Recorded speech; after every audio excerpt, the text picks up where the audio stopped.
그런데 아까 얘기한 완전한 대로 나아간다라는 것도 온전함이고, 여기서 예수 그리스도 통해서 얻은 것도 온전함인데, 여러분 보세요. 우리 어린아이들 있지만 어린아이들 태어나면 사람입니까? 안 사람입니까? 걔는 뭘 할 수 있어요? 아무것도 못해요. 아무것도 못하니까 얘는 아직 사람 아니에요? 사람이잖아요. 그렇죠? 온전함이라는 건 그런 거예요. 예수 그리스도로 말미암아서 얻은 온전함이라는 것은 그런 거예요. 네. 우리 자체가 완전한 존재가 되었다는 것이 아니라 예수 그리스도로 인해서 우리가 새롭게 다시 태어났다는 거예요. 죄로 죽을 수밖에 없는 그런 존재에서 이제는 죄로부터 자유케 되고 사망으로부터 자유케 된 존재, 새롭게 태어난 존재, 하나님의 자녀로 새로 태어난 존재. 그래서 하나님의 자녀로서의 온전함, 새로 태어난 존재로서의 온전함을 얻게 된다는 거예요. 그런데 우리가 그 애를 보면서 늘 이렇게 말합니다. 아이고, 저게 언제 커서 사람 되나? 그렇죠? 그렇잖아요. 그렇죠? 그 얘기가 뭐 지금 사람이 아니라는 얘기예요? 아니, 사람이라는 얘기예요. 그런데 사람이라면 사람으로서의 역할을 할 수 있어야 된다는 거지.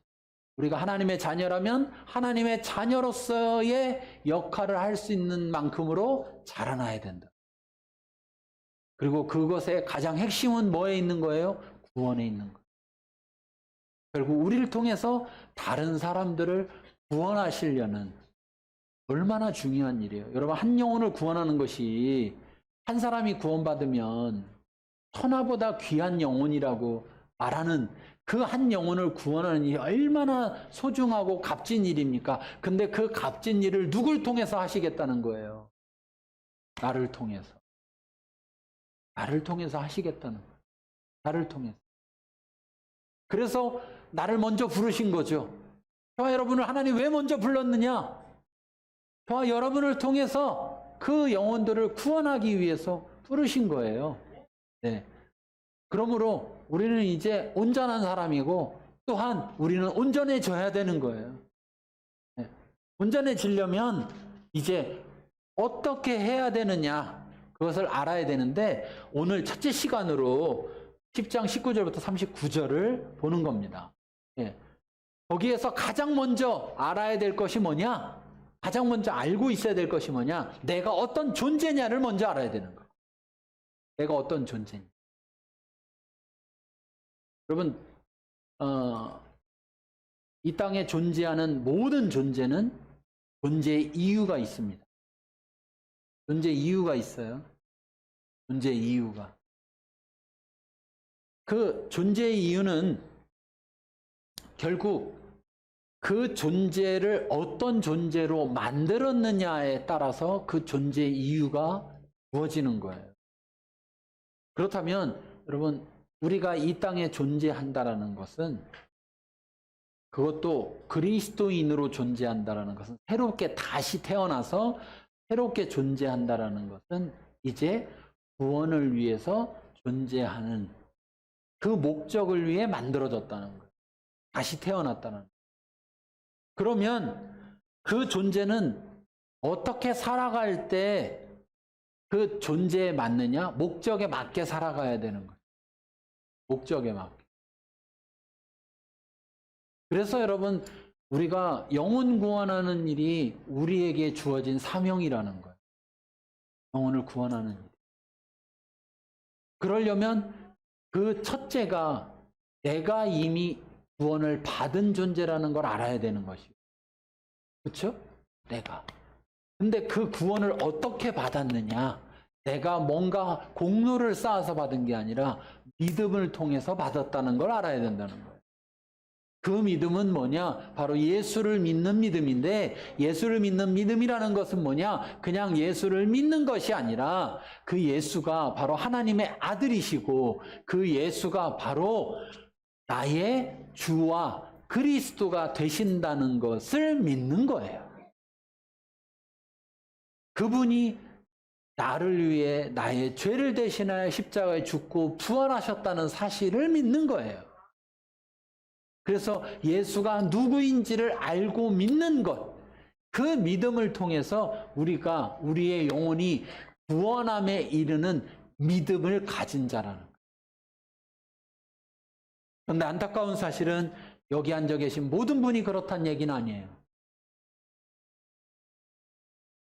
여기 계신 모든 분이, 지금 제 설교를 듣고 있는 모든 분이, 저를 포함해서 여기에 있는 모두가 다 지금 예배 드리고 있으니까, 여기 앉아 있으니까, 또 저는 뭐 하나님 말씀을 이렇게 전하고 있으니까 무조건적으로 우리는 영혼을 구원함에 이르는 믿음을 가진 자라고 말할 수 있느냐? 그렇지 않아요. 믿었어야 믿음을 가진 자예요. 그리고 또 한 가지, 그 믿음을 지속해야 믿음을 가진 자지, 가졌던 자면 소용이 없는 거예요. 가졌던 자면. 그래도 내가 옛날에는 잘 믿었는데. 그 말은 지금 뭐예요? 믿는다는 거예요? 안 믿는다는 거예요? 그럼 어떻게 옛날만 구원해주고 지금은 구원을 못 받잖아요? 믿는다라는 말은 지속되는 상태를 말하는 거예요. 반복적이고도 지속되는 상태. 믿음을 가졌다라는 것은 그렇게 지속되는 믿음. 다시 말해서 죽은 믿음이 아니라 살아있는 믿음. 아무런 운동성이 없는, 아무것도 하지 못하는 게 아니라 행함이 나타나는 그러한 믿음. 그 믿음을 가진 자. 그 믿음을 가진 자가 되었는데, 그 믿음을 가진 자가 되었을지라도 그 믿음이 지속되는지가 어떻게 알 수 있느냐? 그의 삶의 열매를 통해서 알 수 있다는 거예요. 그러니까 나를 돌아볼 때 뭘 돌아보냐? 내가 믿음 있는지 뭘 돌아? 나 믿어, 나 믿어, 나 믿음 있어, 나 믿어. 이렇게 한다고 믿음이 있는 것이 확인되는 게 아니라 그 믿음의 열매가 나타나는 걸 보고 나도 확인하는 거예요. 자, 19절부터 25절까지의 말씀을 함께 보도록 하겠습니다. 19절부터 25절 같이 읽겠습니다. 그러므로 형제들아, 우리가 예수의 피를 힘입어 성소에 들어갈 담력을 얻었나니 그 길은 우리를 위하여 휘장 가운데로 열어놓으신 새로운 살길이요 휘장은 곧 그의 육체니라.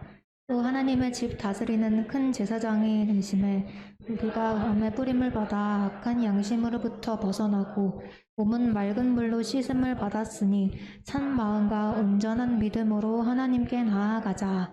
또 약속하신 이는 미쁘시니 우리가 믿는 우리의 소망을 움직이지 말며 굳게 잡고 서로 돌아보아 사랑과 선행을 격려하며 모이기를 패하는 어떤 사람들의 습관과 같이 하지 말고 오직 권하여 그날이 가까움을 볼수록 더욱 그리하자. 네.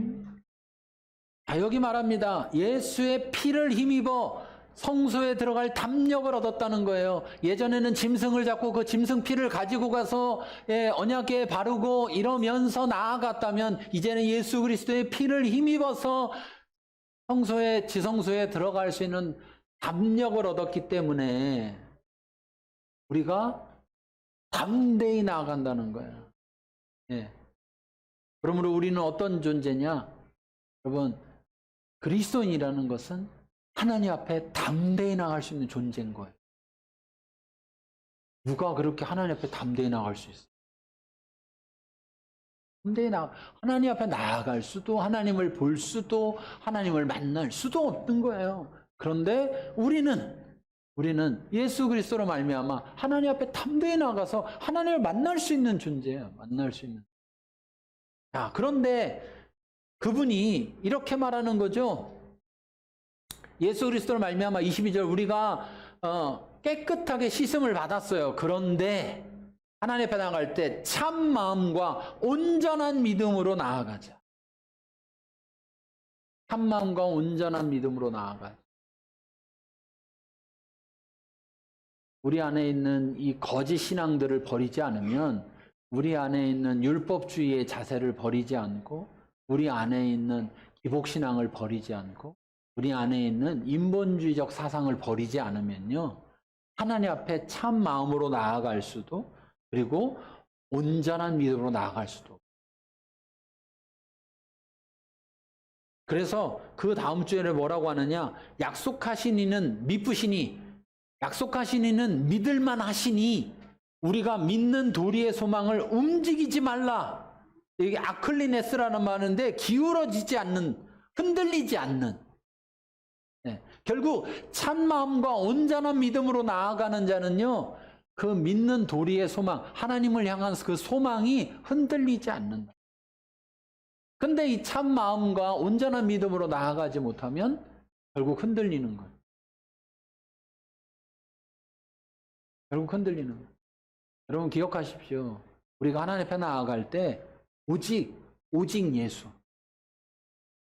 예수 그분 외에는 필요가 없어요.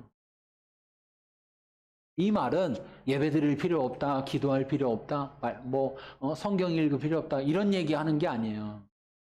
그런 모든 걸 했을지라도 예수가 없다면 우리는 하나님 앞에 나아갈 수가 없는 것이고, 네. 예수가 있다면 그 모든 것을 보태나 그 모든 것을 보태지 않으나 아무런 상관이 없다라는 얘기. 다시 말해서 오직 예수님만이. 그래서 예수님께서 나로 말미암지 않고는 아버지께로 올 자가 없느니라. 내가 곧 길이요 진리요 생명이니 오직 예수님만 유일한 길이라는 거예요. 우리 안에 그게 분명해야 된다니까요. 이게 분명하지 않을 때 자꾸 율법주의에 빠져요. 아유, 내가 제대로 요즘 신앙생활 제대로 못했는데, 아유, 내가 요즘 이런데 하나님 앞에 나아갈 수 있을까? 잘못된 믿음으로, 온전한 믿음이 아니라 불완전한 잘못된 믿음으로 나아가고, 그 마음 가운데 온전히 예수 그리스도를 통해서 하나님을 바라보는 것이 아니라 자기를 통해서 자꾸 하나님 앞으로 나아가려고 하는 잘못된 모습을 갖게 된다는 거예요. 그래서 여러분, 우리가 꼭 기억할 것은 예수 그리스도의 그 십자가에 달려 죽으신 피, 우리를 죄를 대신하셔서 흘리신 그 피로 말미암아 우리는 평소에 하나님 앞에 들어갈 담력을 얻었다는 거예요. 담력을 얻었다. 그렇지만 내가 예수님을 믿지 않는다면 예수님의 피는 아무런 소용이 없는 것입니다.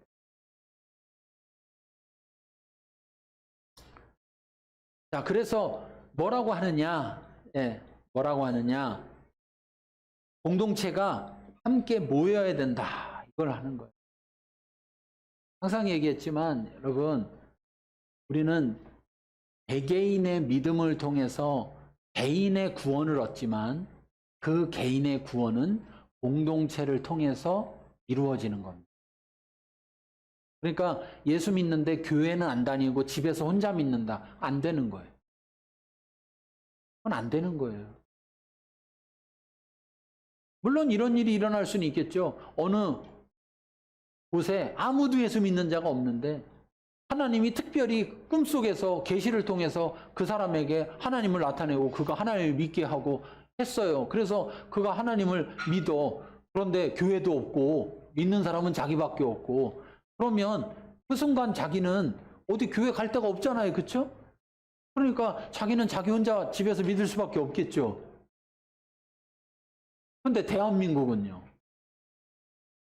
대한민국은 그래요? 대한민국은 그렇지 않아요.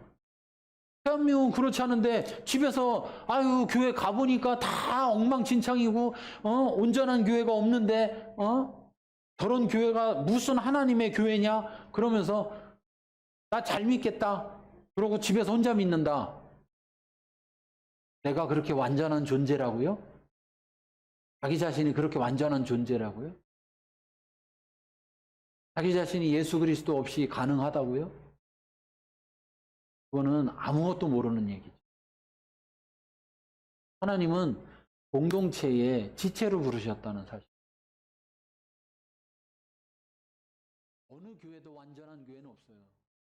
제가 늘 말씀드리지만 어디 완전한 교회가 있으면 절대 거기 가시면 안 돼요. 여러분이 가는 순간